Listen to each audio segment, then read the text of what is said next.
gave his back to the slighters.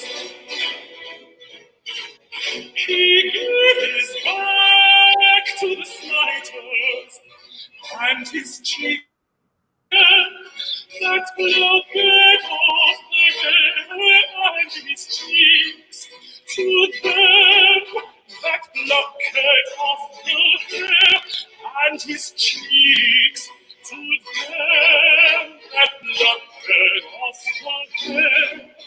He hid not his face from shame and spitting. He hid not his face from shame.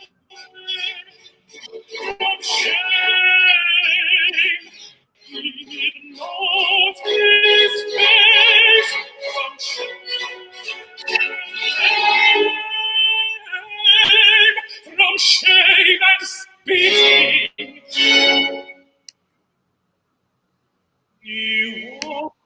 Oh my. Reggie, how are you, sir? Good. Good to see you, Ruben. Oh my gosh. Before we get into this interview, I have to tell you that the ornament there on shame and spitting, I literally stole that from you this last weekend. No shame whatsoever. No shame. No shame. In fact, I think that recording of Messiah there, I think that was like almost going on 5 years ago, and since that day I've been looking for an opportunity to use that little lick there that you showered us with. But my gosh, what a glorious B section. How have you been? Good. I've been good. Just busy, extremely busy, surprisingly busy, and not just with binging various series and playing video games, but I've actually been. I'm surprised at how much work I'm doing and just getting done, and not that much of it has been singing, but I'm ramping back up to that as well. Excellent. Well, I'm glad you're here today to talk a little bit about. We're going to cover a pretty wide gamut of topics, some very important topics, serious topics, and also some lighthearted topics, because I think it's good to have a mix of both to keep one sane and all that sort of thing. But one thing that I enjoyed very much hearing your interview with Angela Young-Smucker in Third Coast Baroque. I think that was last Wednesday. And she took you down was that last Wednesday or was it 2 weeks ago? My gosh, 2 weeks ago, maybe. I don't know. Anyway. And she took you down memory lane as to your origins, how you came to find music, a little bit of your, growing up in your family with music, and how you discovered the countertenor voice, now aptly described as the countertenor d'amore, which I loved so much. But one thing, and we'll cover that in just a minute, but one thing that folks may not realize, and you and I have connected on this going back some years now, is the fact that we both grew up Seventh-day Adventist. And so that is a very specific background to have in one's pocket. And frankly, I think that kind of factors in when we're doing Bach, and we'll also get into that. Can you tell us something about like where you grew up in your Seventh-day Adventist background and what that meant for home life? I was born into the faith. My mother and aunt converted to Adventism, I guess, at some point when they were young, in Florida, back in Gainesville, Florida, where I was born and raised. And so that's the only religion I've known. I was raised in it, and it was just how things were. Just knowing that even though most of my friends were watching Saturday morning cartoons and then going to church for a bit on Sunday, like all of that was taken care of on Saturday. That was was our day of worship. And I mean, because it's even the Seventh-day Adventist is, multicultural and multiracial and all those other things, the style of worship was still that of basically any Southern Black church. So, I mean, you got to church at like 9:15 or 9:30 for Sabbath school, and then you were pretty much out of the main service. The sermon was probably over by like 2 o'clock in the afternoon. Yeah. Then you went home for dinner and maybe a nap, and then came back for Adventist Youth Service, AYS. Yes, of course. And then did that. So I mean, it was pretty much from the moment you woke up till sundown, like the whole day was a service. And it was just, I made so many friends, and if you know anything about the SDA faith, as you and I, of course, do, there is so much music, there's so much singing in the church. And it's just, that was just a part of my life. And honestly, in some ways still is.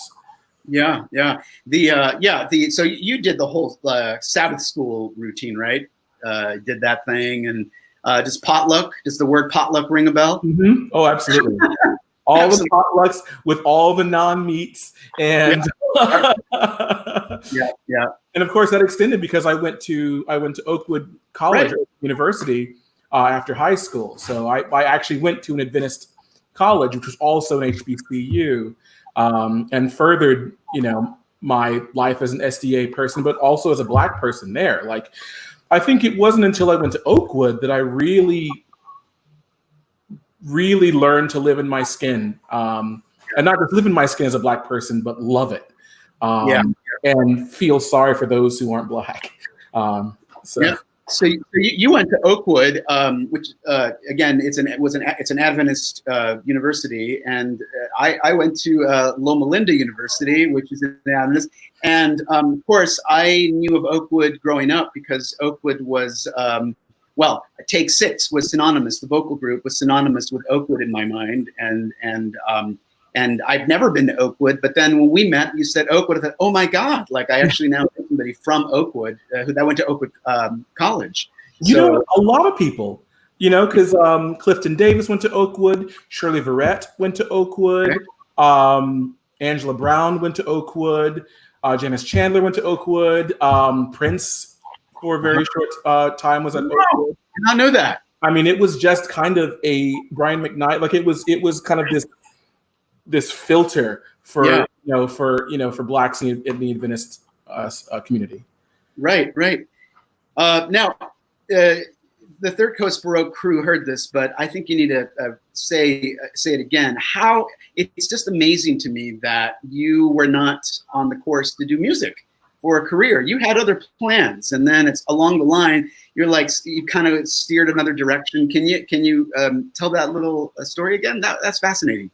Yeah, of course. And I'll preface it by saying, like, for those of you who are out there watching or listening, and you're like me, where you hate the part of every Batman and Spider-Man movie where we go through seeing Uncle Ben shot again or seeing the pearls in the alleyway, tune out, just stare at the ceiling for the next 3 minutes or so, and then we'll be back. But, I was born and raised in Gainesville, Florida, and I sang in the church choir for a short, when I was young, but it was never anything serious. When I was 8 through 10, I took private piano lessons from a couple people in the community, including one of the pianists from the church. But then that, of course, ended. I just wasn't really that interested. In 6th grade, basically from middle school on through a lot of college, I played trumpet. But it wasn't until high school that I really started to focus on what I wanted to do, which was to be involved in art and/or architecture. My high school was a magnet school for drafting and architecture, and I was in that program. And from halfway through high school to the end, maybe junior year, I was enrolled in two AP art courses as well for the last 2 years of high school. And so I took the exam, I did well. I ended up in my senior year with an art scholarship at Davidson College in North Carolina. And that was what I wanted to do. I mean, I even had my senior year, I had a part-time job at a graphic arts company in Gainesville that mostly catered to doing things for the university with Dragonfly graphics and design. And so that was what I wanted to do. All my friends were art kids and music kids, but it wasn't until my senior year that I was really having trouble with sketching and drawing, and I wasn't really enjoying it as much anymore. And this was an opportunity from my mother, who really wanted me to go to an Adventist school. I actually, looking at things, like I was focused on Davidson, but because I was also researching Adventist schools, I'd looked at Andrews. I looked at PUC. I looked at Loma Linda. I even looked at. That would have been awesome if you had ended up at Loma Linda. I think you would have. But, for some reason, Oakwood was never really on my radar, despite Oakwood being what it is, and mostly because, well, Alabama, and really I wasn't taking it seriously because I didn't want to leave Gainesville. I was set on either going to community college, Santa Fe, or going to University of Florida, and there was interest for me there at UF, and so that would have been what I would have done if I'd not gone with the music scholarship. I mean, the art scholarship at Davidson. Right. Well, skipping some time and events, eventually we were able to find a school, Oakwood, which happily matched my art scholarship for music, for trumpet performance. And so I said thank you to Davidson, but I will be declining the scholarship. I'm going to actually just take a left turn and go to school for music now. And that's what it was. And from that point forward, I don't think I even touched the trumpet the entire time I was at Oakwood, but that was my scholarship. And that is crazy. Yeah, I took that is so crazy. Everything. Yeah, went from there. You went from there. Wow. And so you just so that we got this straight, you went to Oakwood with basically you were going to play the trumpet. That was the idea. And then the story goes you did not had you been singing as a countertenor in any way, shape, or form at this point, like officially? Not at all. Not at all. Had you heard? No, not at all. I mean, the only time I even used my falsetto or anything like that, or my countertenor voice, whatever that is, that was when we sang barbershop pieces in high school, in my senior year.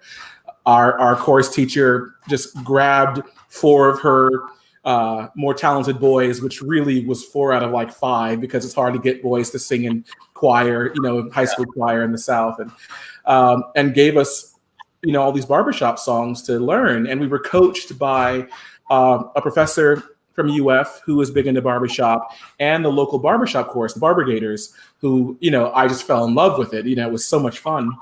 But other than that, I was focused on figuring out whether or not I was a baritone or a tenor. And I guess neither was the result of that. And so was it your freshman year then, or what was it your freshman year that you decided to, or it was suggested to you, you might be a countertenor? It was much later. It was when I was back in Gainesville at University of Florida. My professor, John Lafon, he just happened to hear me. So I was this was I think 99. Okay. Yeah, 99. I think 99. Can't remember. But I was in this nerdy little music fraternity called Phi Mu Alpha Sinfonia, and there was a fraternity board in the common area in front of the main office. And so a lot of the chorus nerds, we were all sitting around singing something, and it was either a barbershop tag or it was one of the choir pieces that we were learning, and I was singing either the tenor part or the higher alto part, or I can't remember. But what I do remember is Dr. Lafon was around the corner, and he heard me singing this alto part or this higher part, and he grabbed me and took me up to his office and made me basically played E flat major scale, E flat 4 to E flat 5, and said, "Sing this." And so I sang at the octave below, because as a tenor or baritone or whatever I was, that's where you would how you translate that. But he's like, "Sing it where I play." And so I was like, "Oh, okay," and I did, and and so he warmed me up and down and tried out and just kind of stared at me and stared at the piano and stared at me and was like, "You know what you are?" And I was like, "I'm in trouble." And he's like, "No, man, you're a countertenor. You're absolutely a countertenor." And I'm, of course, being who I was like, "Oh, that's cool. Well, what's a countertenor?" And so he's like, "Yeah, and you're also an idiot." But he gave me a disc of one of his friends who was a countertenor and said, "Listen to this disc over the weekend. When you come back to your lesson on on Monday or whatever, this is what you'll be doing for the rest of your life." And he was right. I had my big Kaiser Sose moment where I realized every alto voice that I heard in all these recordings of Bach and Handel, like Michael Chance and Andreas Scholl, these weren't, very, very strapping women with masculine names. These were actually men singing,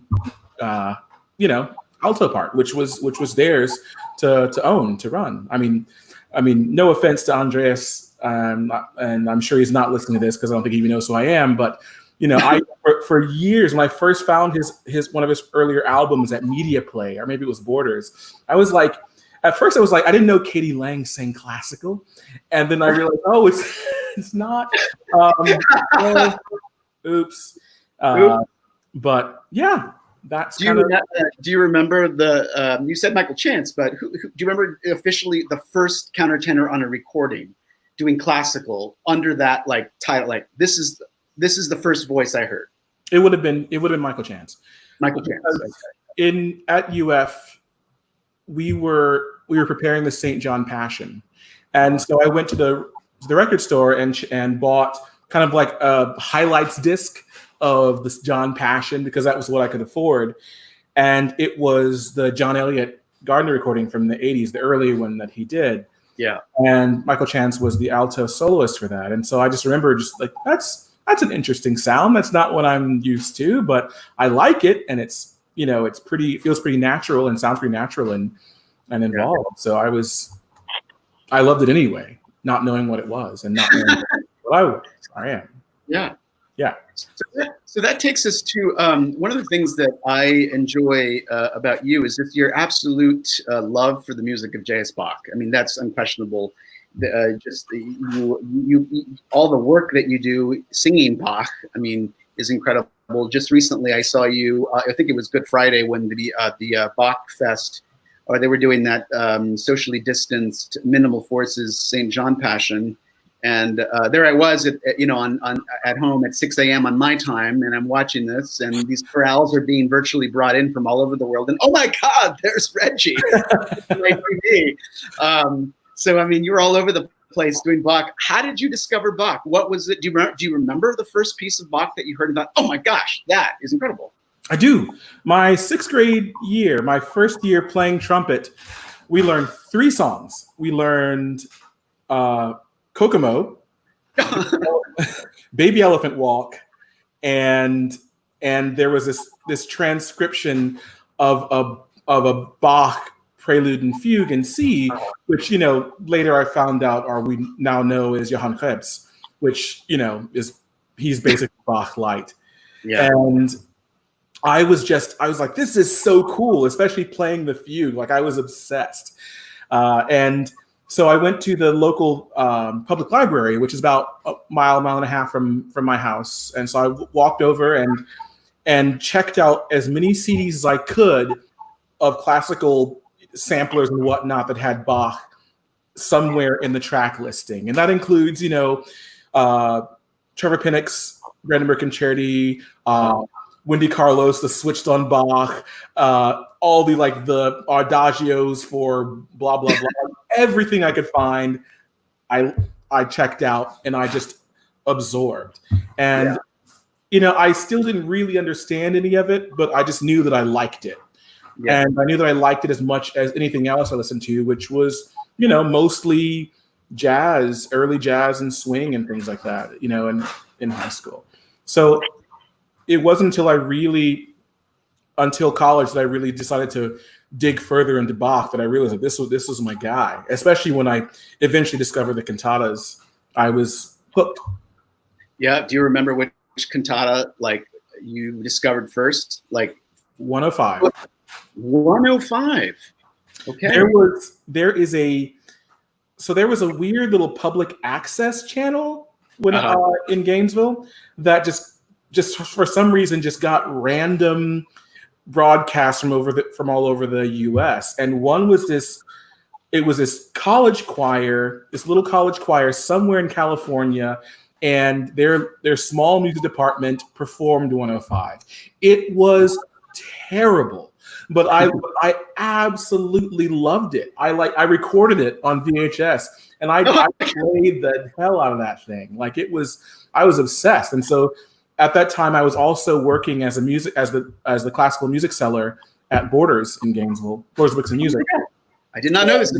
All right. Yeah. I had a slamming section, and I ordered and then bought the Helmut Drilling recording of 105. And it was because everything was in order, so it was 103, 104, 105. It was all in numerical order, and I just wore that CD out as well. And then I just discovered more and more and more and more and more, and just sort of reading the texts and checking out the scores, and I was obsessed. Still. Yeah. You know what? This is something that I heard somebody say somewhere that always blows me away about the cantatas is that, Bach is obviously a composer that most, you say Bach even to non-classical, even musicians or even non-musicians. Oh yeah, Bach, it's some guy, right? Important guy in history that wrote important music. But the fact of the matter is his cantatas are such a major part of his total output that how many folks can really say that they know more than, say, 25 of those over 200 cantatas? Like, which blows me away, because when you're talking about a commonplace name in a sense, and you don't know more than, say, 25 cantatas, you really could make the statement that you really don't know the guy's music. You know what I mean? Yeah. But that's also the joy of it, in that if you only know maybe a Passion or the Brandenburg Concerti or the B minor Mass, and you're like, I like that guy, I'm going to dig further, there is so much more to discover. It's not just surface level one-hit wonder.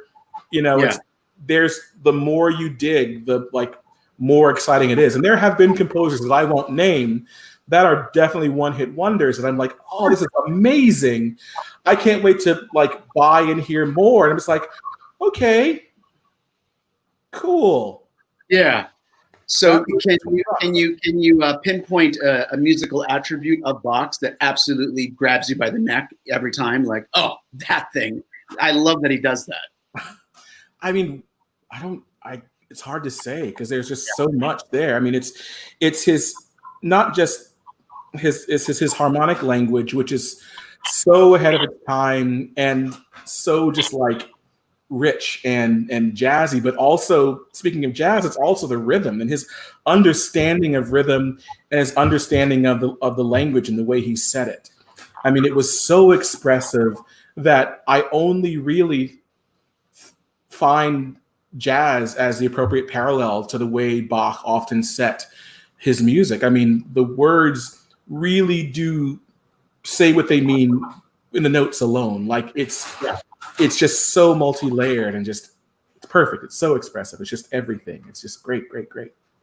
Yeah, so that leads me to ornamentation, because one of the things that I enjoy every time I hear you sing, my gosh, I love the risk taking in your ornaments.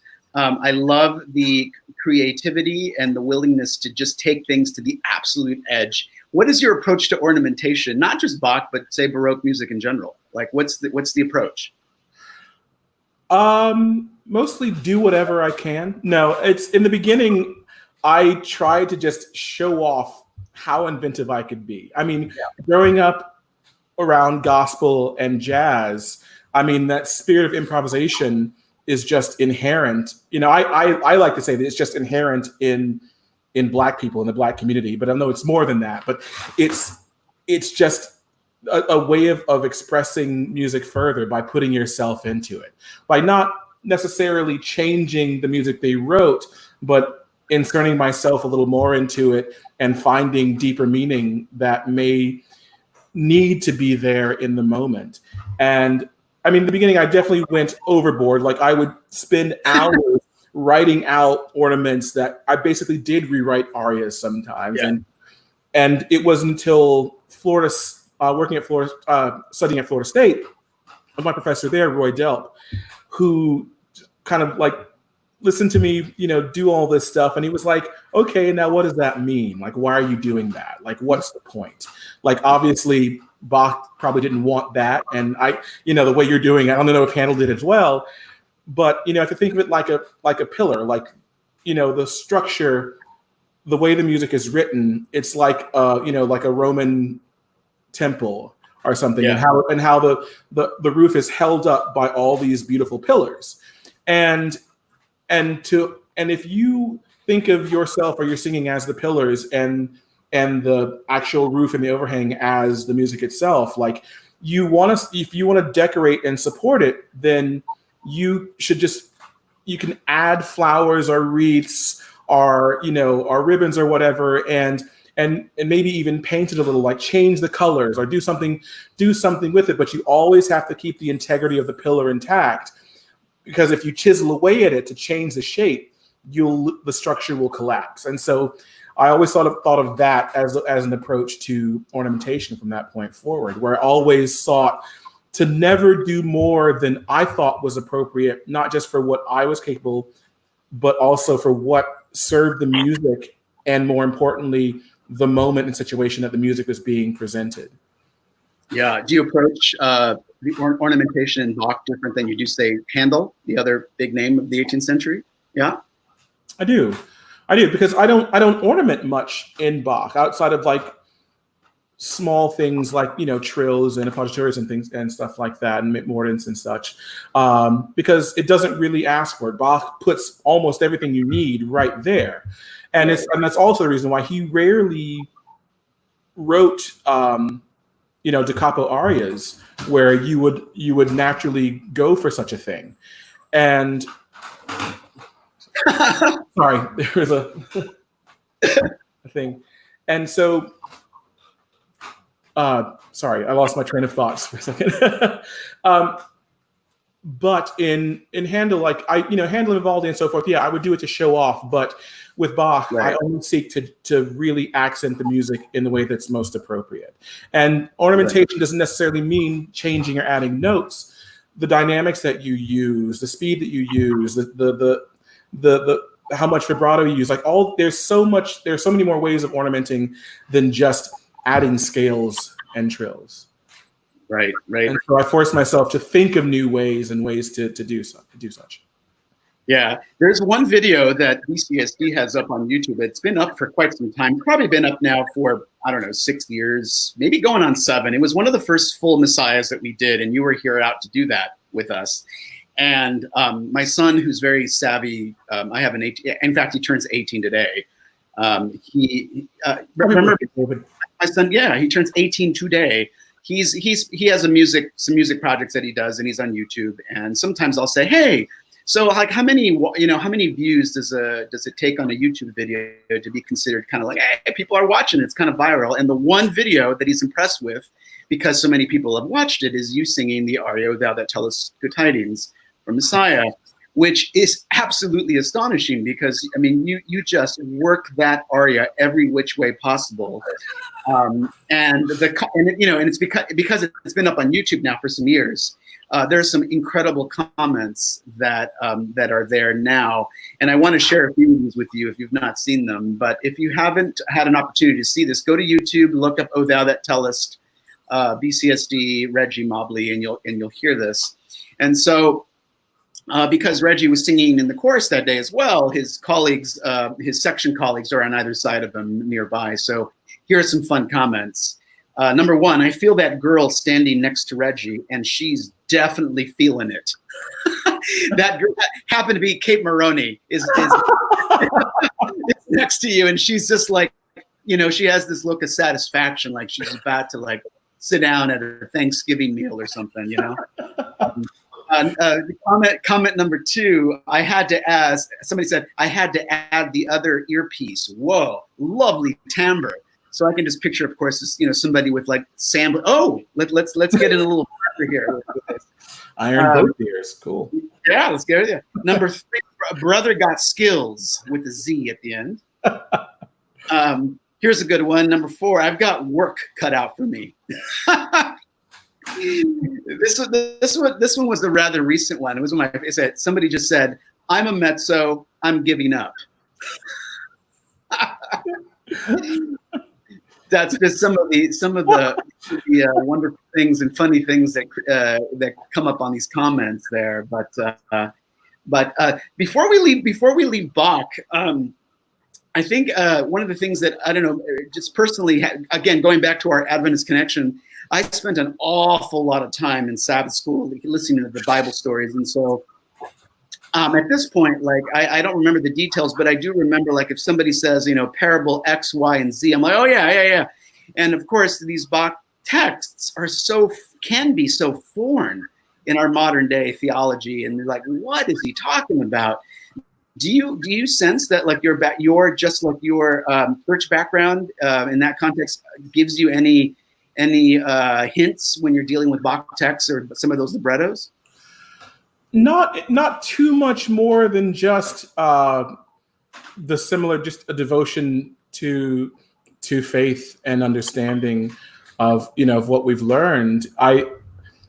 If there's a connection between, I know that there aren't that many. There are some, but not a huge amount of similarities between the Adventist faith and Lutheranism. Though, I mean, there are some pretty strong things that we do agree on, and so you're coming into it definitely not.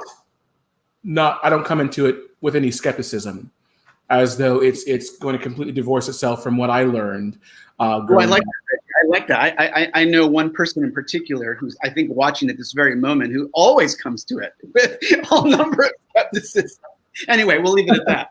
But I think actually more than that, it's just because of the style of church service that I'm used to, and also the fact that there is such an important such a depth of concentration and focus and absorption of music into like who you are as a Black person. Music is so important to the Black community that a lot of the themes and moods that are in Bach's music are similarly sung in a lot of the hymns, and then just the way we kind of thought of the music, how it was so integral and important to the service itself.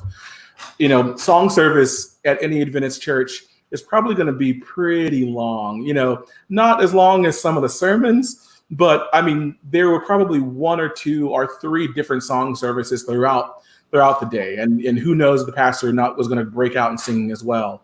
And then we from there, like there was a lot of music, and I, you know, basically because of that, you just kind of grow up understanding as music really being a huge part of faith and the worship service altogether. Like I can't imagine having any faith or belief without music. I think it's everything comes from there. Like that's something that I guess I kind of see as helping me kind of ingratiate myself into Bach and his music. Right. Tell us a little bit of a switch here, but tell us a little bit about your work with the Handel and Haydn Society. You do some work for them, and one of the things that you did, I think is it 2 or 3 years ago now, that project that included Jonathan Woody's Fantasia Nigra Sum Sed Formosa. Can you tell us a little bit about that? That is if you don't know about this, go onto YouTube and again look up. Is it on Handel and Haydn Society's YouTube channel? It's on YouTube. I don't know if it's on the H&H page, but it's definitely on YouTube. Okay, yeah, look it up. Fantasia Nigra Sum Sed Formosa, Jonathan Woody. But can you tell us a little bit about that project?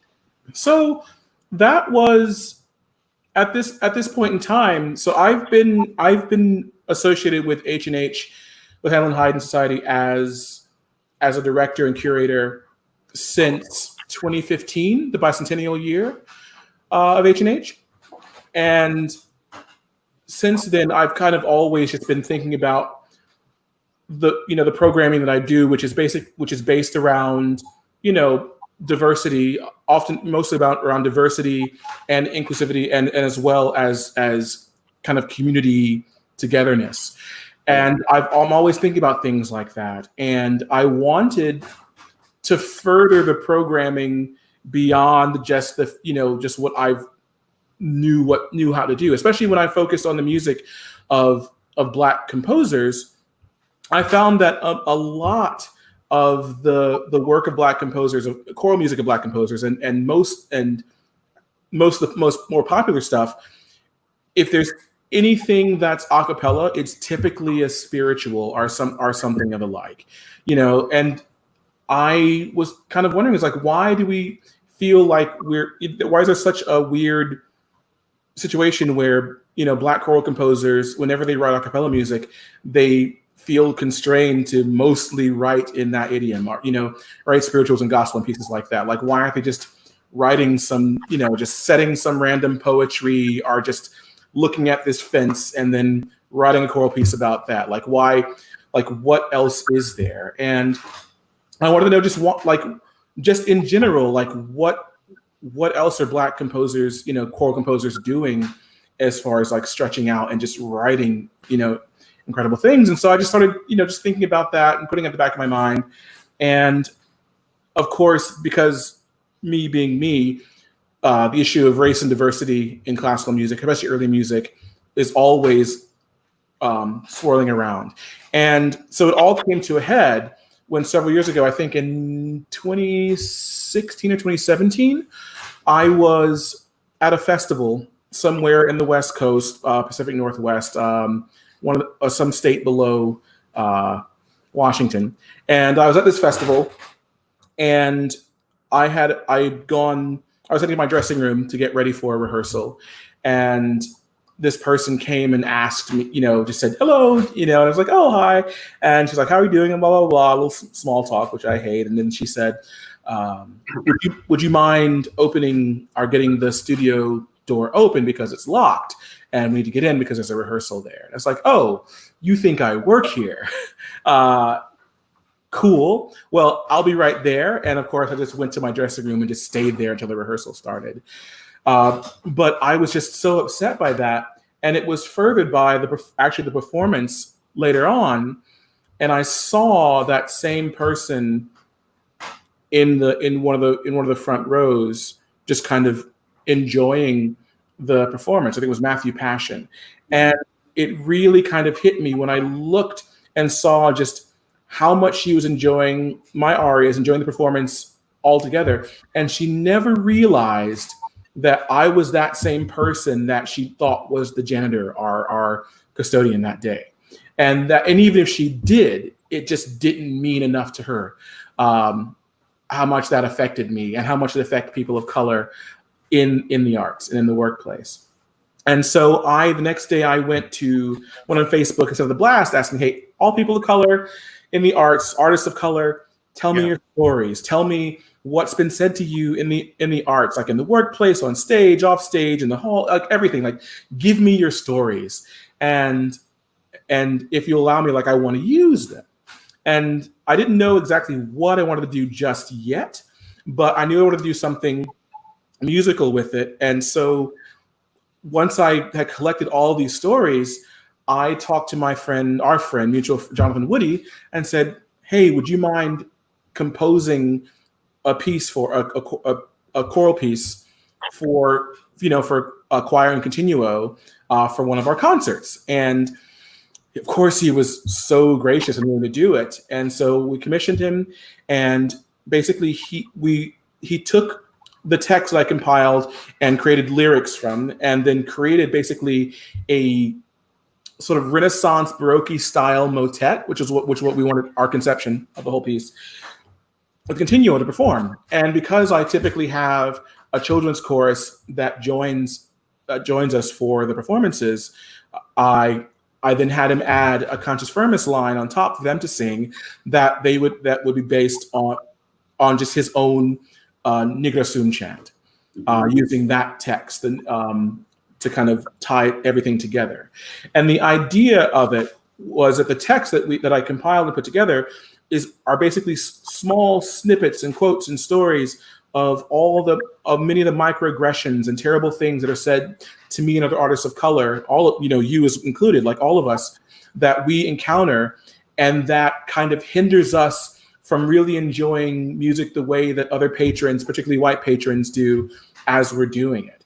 How when they hear something like this piece, that it's extremely tonal, it's extremely sensible, it makes sense, it's very pretty, it's very beautiful, but while they're used to hearing that type of music, they're now getting a window into our minds and our hearts to actually now also hear and see what's going on inside of us as we're performing this. So when they're hearing beautiful music, this beautiful music from the Baroque or Renaissance period, they don't realize that we are ruminating on all of this emotional labor, all these things that are said and done to us that kind of keep us from enjoying this art, which is for everyone, to the same extent and as openly as everyone else. We have to get over this hurdle of emotional labor just to come to where you are, and often that doesn't ever happen. So this is a chance for you to see, hear beautiful music, but also hear what you are often responsible of doing, and the ways that you affect, that y'all would affect us, and kind of share in that pain and emotional labor. And hopefully the idea is that it'll inspire people to kind of think twice about how they approach people of color, not just in the arts, but in general, and understand how painful microaggressions and systemic and internal racism really is. It's, death by 1,000 microaggressions is what it is. It creates this aggregate that really weighs us down. And the point is that we want to get to a place where we can dispel that. And so that's how this piece was formed. And so we were able to perform it, I guess 2 years ago now, in 2018, in a performance where H&H, we partnered up with Castle of Our Skins, which is a PSC ensemble led by Ashley Gordon, a local violence and violist. And we partnered together and did this entire program based around Black composers. Right. If you're watching this today, I would highly encourage you to, when this interview is done, go to YouTube and look up Fantasia on Microaggressions by Jonathan Woody. It is well worth watching. And Reggie is of course singing, and Valdi's leading, and this is just wonderful juxtaposition of the text that Reggie just described right now, along with the the ancient chant Nigre Sum Sed Formosa embedded in there. So it's quite something. And this leads us to another topic that's very much on our minds right now, and obviously with the with all the news and all of the spotlight put on racism right now, and of course you well know that that nothing has really changed. It's just that suddenly the spotlight has been shining a little brighter in the last few weeks, perhaps because we're all in this quarantine fashion, I don't know. But the fact of the matter is there are some very important topics that have come to the surface in the last month, I'd say. And one of those is the diversity and inclusivity in music.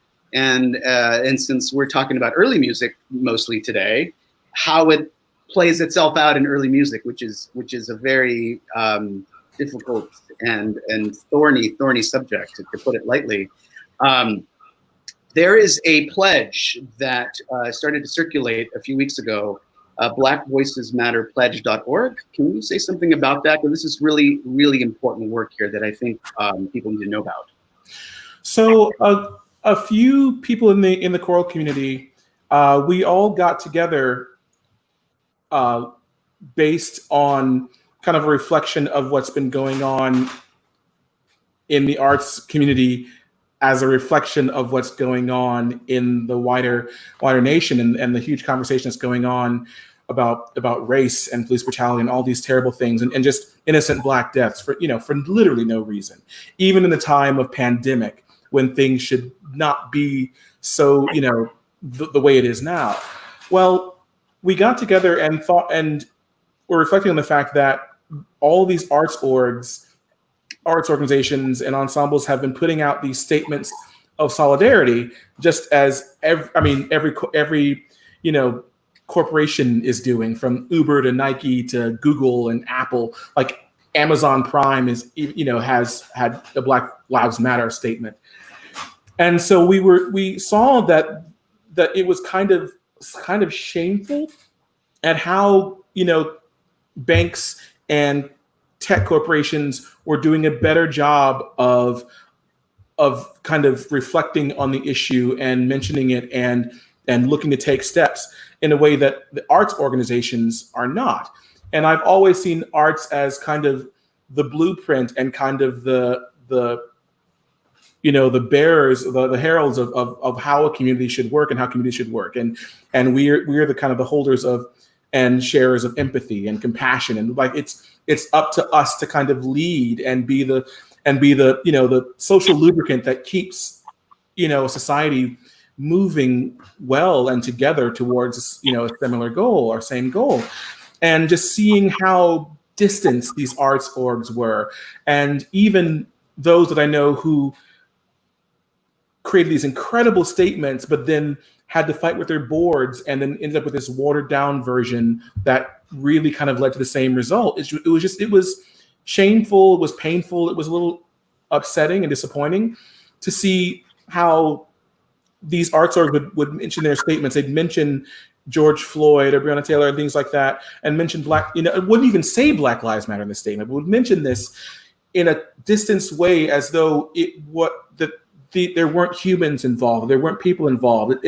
The way they said they stood with us was like the way they would say, we stand with the people who are affected by this earthquake, or this famine. Like it was an act of God as opposed to an act of people that is completely wrong and preventable.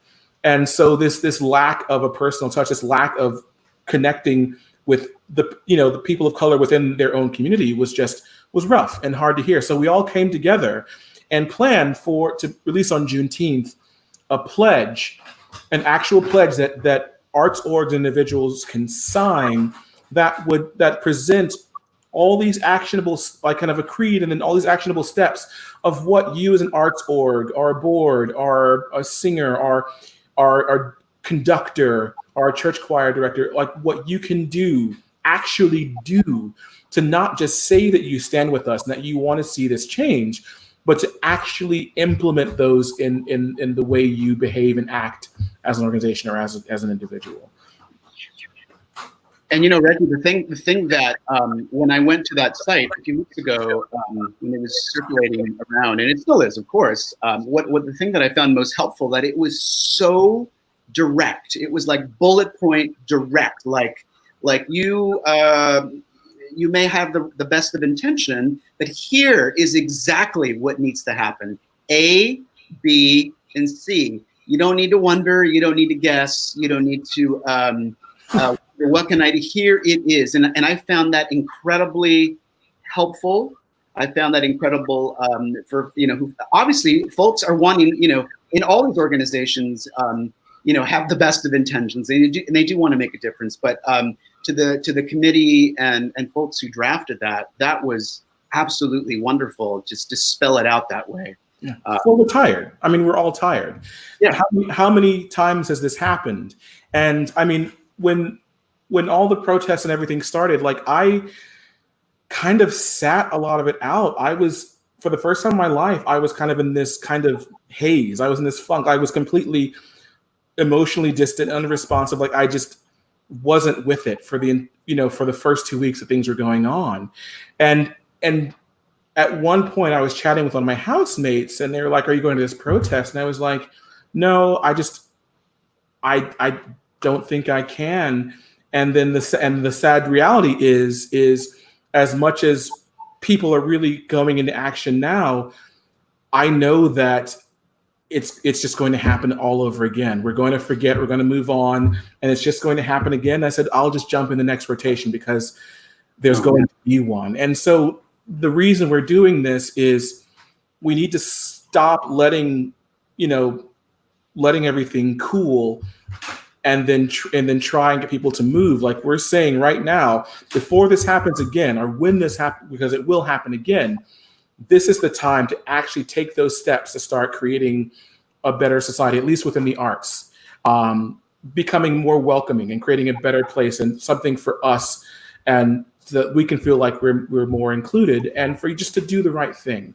And hope that will spread not just throughout the arts community, but society as a whole, the nation as a whole. So it's and I like what you said about, the music community. And then when you get into early music community, it's like literally this micro community, microcosm of a wider outlook, bigger community that, yeah. And I know it can be overwhelming when you want to make a difference, but my gosh, where do I start? But if you circulate in a micro community, that is definitely a place where one can make a difference and make a quick and swift difference. Yeah. And this pledge is one of way. So if you are watching this today and you spearhead or work with or sit on a board or attend concerts by any music organization, I don't think it needs to be even a choral thing. Just go check this out and look at the bullet points that are there, and just look at that very carefully. Also, here in our comment section, for those of you interested, there's a link, the YouTube link to Jonathan Woody's piece, the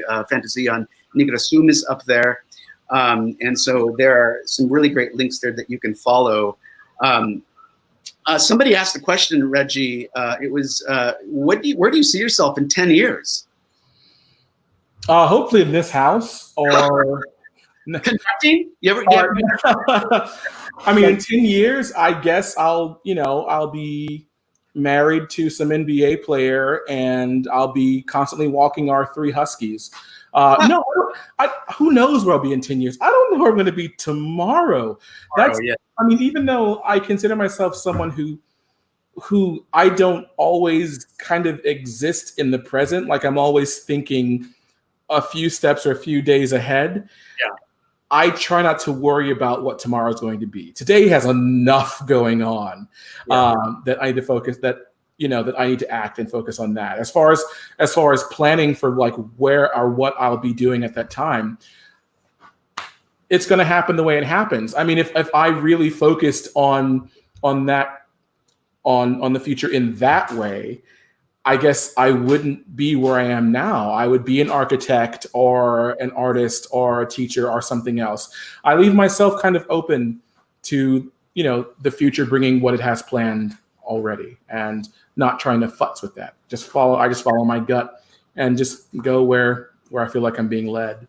Well, I have a suspicion that you would have, had you stayed in architecture or art, that you would have been pretty darn good at that. I have a suspicion. But a couple of other interesting things that I've come to know about you over the years is, well, before we get into that, because I want to end with that little bit of fun fact, but there was a wonderful, funny thing that happened at a BCSD performance. Oh God, I don't even know when it was. I think it was a Messiah.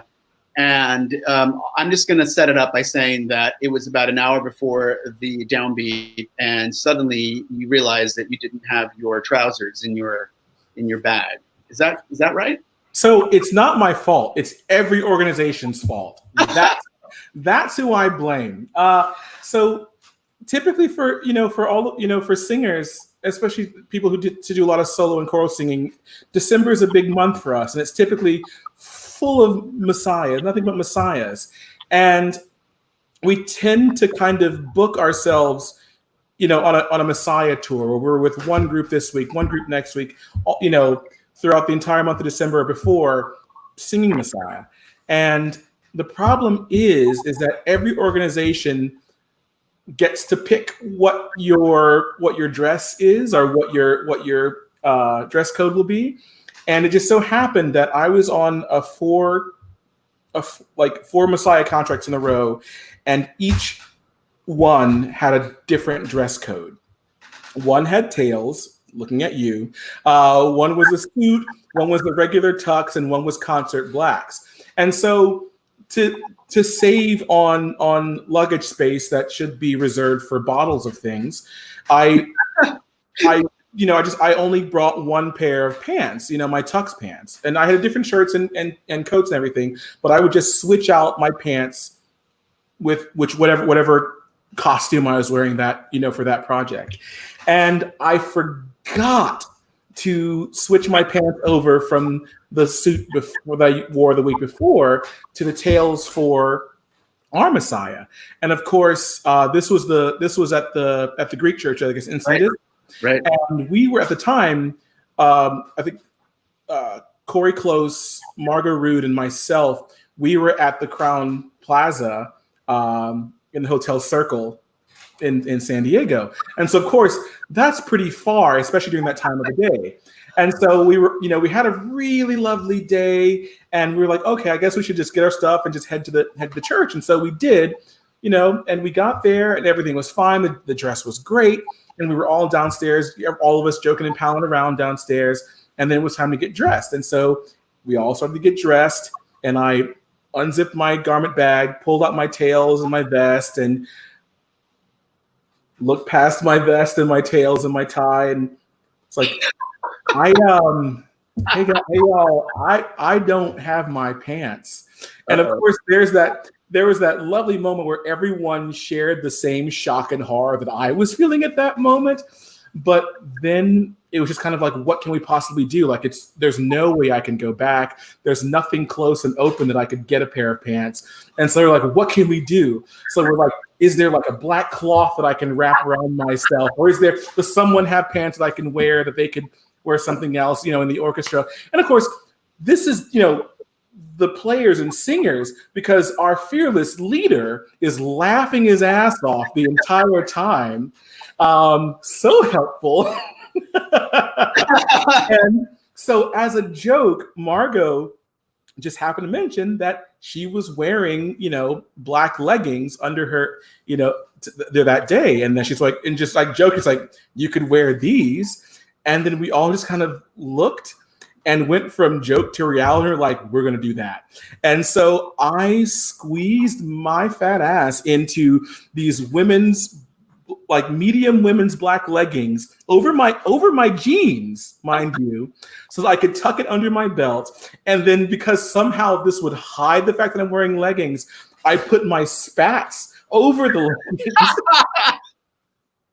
so that I could just completely look like myself.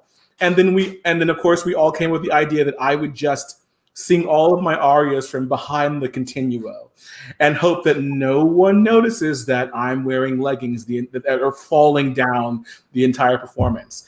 And I think any nervousness, any fear, anything that would have been in that performance was completely gone because Reggie was wearing Margot's leggings. And it was, I thought it was actually a pretty good performance. There's probably some videos. I don't remember it phasing you one bit. And the fact of the matter is, I was laughing because I figured if this is going to happen to anybody in this room right now, the one person that I know can just absolutely run with it is anybody else would have oh my God, what do I do? You were just cracking up, man. So I was like, all right, he's cool with it. I am too. And so was Margot, and I bought her new leggings. Yeah. And as a matter of fact, so there's a small zipper compartment in my suitcase. Yeah. And I always travel with Margot's leggings. They're always there. Just as kind of I know I'll never wear them again, I hope, but just kind of a reminder of just how crazy things can get in a performance situation. It's just something. It's a piece of me now. Yeah. By the way, I believe those leggings came from a CVS. Fun fact. Yeah. So if you are looking for a really darn good piece of leggings, get them at CVS for sure. Yeah. So if you want to cosplay as me, first of all, don't do blackface, but do tails and leggings and spats. And if you can't find spats, I'll loan you a pair. Right. And we're running out of time, unfortunately. My God, this is always fun chatting with you. But two last quick things.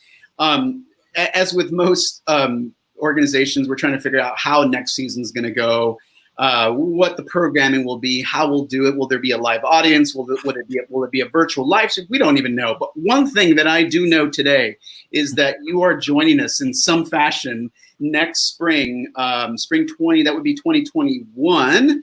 We're right. Yeah. Did I get that right? Okay. And we're doing a program that is going to feature you doing with what I think will be a very hot continual band behind you. And we're going to be integrating Baroque repertoire with some jazz repertoire and seeing how those two worlds intersect. Does that sound accurate? Yep. Okay. Yeah, and you know this, I know this, but bass lines are bass lines. I don't care if they're Baroque bass lines. I don't care if it's Bootsy Collins dropping a bass line. I don't care. I really don't care. A good bass line is a good bass line, and I think we're going to have some really good fun once we get that program organized. So if you attend BCSD concerts here in San Diego, just know that the one thing that is definitely on the docket for next year is Reggie will be with us again. And it's been some time now. Yeah. He's been here, and so I for one am looking forward to having you and just getting ready, looking forward to exploring music in that way. of bringing those worlds together. I know that you love Ella Fitzgerald and her ornaments, and that's like a beacon of truth for you when it comes to ornamentation. I told you that my beacon is Sarah Vaughan. I'm a Sarah Vaughan devotee, and then Bud Powell, the pianist, those two in particular. But so look for the information on that program as that program develops and takes get some titles on our website. And then the other thing that I've come to know about you that I find absolutely hilarious, following. So let's see. This is my clunky share screen here. Let's see if I can do this really quick, because I think this is going to like send you running out of the room, and that is your fear of spiders. Oh.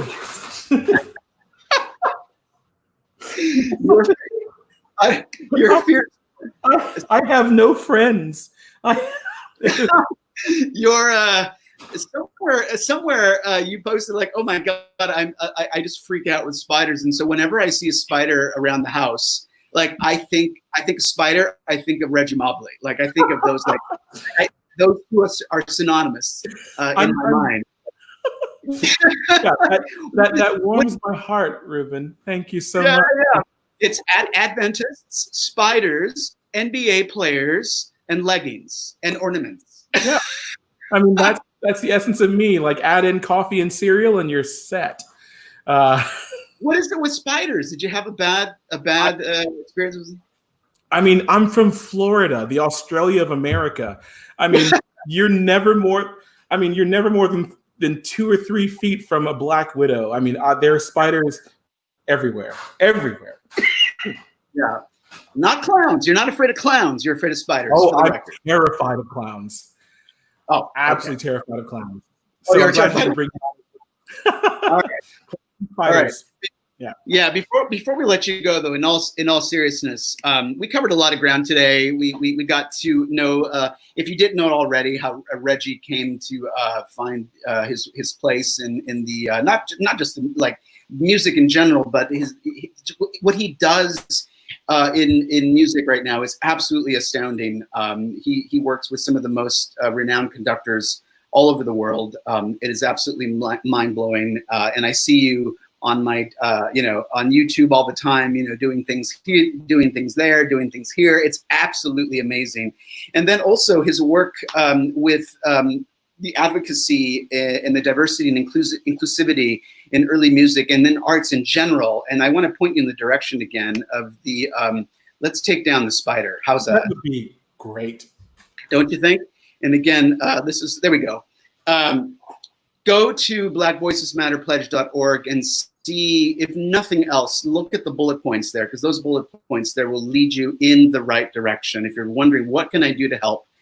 It's very, very, in fact, it's very black and white. Literally can tell you what you need to be doing there. So, Reggie, any last parting thoughts? I know that a bit ago, Jeff Fields, our friend of the ensemble, it mentioned that he was curious if there were actionable steps that can be taken by soloists who as well. If there could be a bullet point or line for them, and we're working on that right now. So at some point soon, that will be added to the pledge. And just please sign if you can, and urge any organizations to also sign the pledge and take these steps. Don't just sign to be cool or to feel like you're helpful. The work isn't done until you actually start taking these steps and doing them. So that's basically it. Well, thank you for your time today. I really appreciate your time. I hope that you, I think it's good to be busy. You said you were busy at the top of the interview. So I hope that you continue to stay busy in whatever you're doing, and hopefully sooner rather than later, you'll get back to actually flat out making music with other colleagues and that sort of thing, right? Great. Yeah, it's kind of a crazy time. So, Reggie, thank you so much for your time. I really appreciate it. Thanks, everybody. All right, take care. Bye. Bye.